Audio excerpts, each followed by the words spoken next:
പണം ഞങ്ങൾ പറ്റിക്കാൻ ശ്രമിക്കും. അപ്പൊ ഒരു മാസം എത്ര കിട്ടും?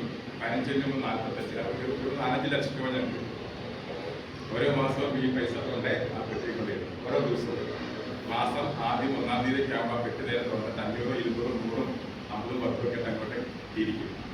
മൊത്തം 4 ലക്ഷം രൂപ ഉണ്ടാവും.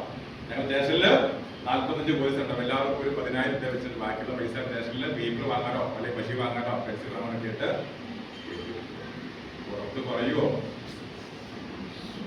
പറയോ? നിങ്ങൾ പറയോ? എനിക്ക് പേടിയാണ്. നമ്മൾ ആദ്യമായിട്ട് കാണുക.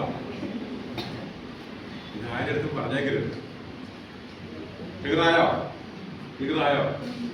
അപ്പൊ ഞാൻ ആദ്യമായിട്ട് തോന്നി അങ്ങനെ അറിയില്ല. ഇപ്പൊ മനസ്സിലായല്ലോ? മനസ്സിലായല്ലോ? ഇല്ല, ഞങ്ങൾക്ക് മനസ്സിലായിട്ടില്ല. ഒരു കാര്യങ്ങൾ പറയാം.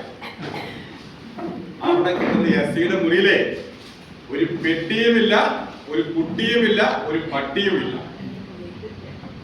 ഈ നിങ്ങൾ തരുന്ന പണം പിറ്റേ ദിവസം വർക്കിംഗ് ഡേ ആണ് എന്നുണ്ടെങ്കിൽ സർക്കാർ തന്നിരിക്കുന്ന ഒരു അക്കൗണ്ട് നമ്പർ ഉണ്ട്. ട്രഷറി മുഖാന്തരമോ അല്ലെങ്കിൽ ബാങ്ക് മുഖാന്തരമോ ഞങ്ങൾ അങ്ങോട്ട് അടച്ചു കൊടുത്തിരിക്കും. 1 രൂപ പോലും ഒരു പോലീസുകാരന്റെ പോക്കറ്റിലേക്ക് പോകില്ല. അങ്ങനെ ആരെങ്കിലും അങ്ങനെ എടുത്തിട്ടുണ്ട് എന്നുണ്ടെങ്കിൽ അവന്റെ പണി അങ്ങോട്ട് പോകും.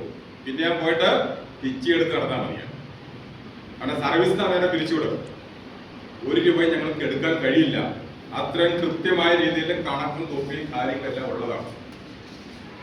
ഞങ്ങൾക്ക് ആർക്കും ആ പണം ഞങ്ങൾക്ക് മാന്യമായി ജീവിക്കാനുള്ള ശമ്പളം ഗവൺമെന്റ് തരുന്നുണ്ടാവും.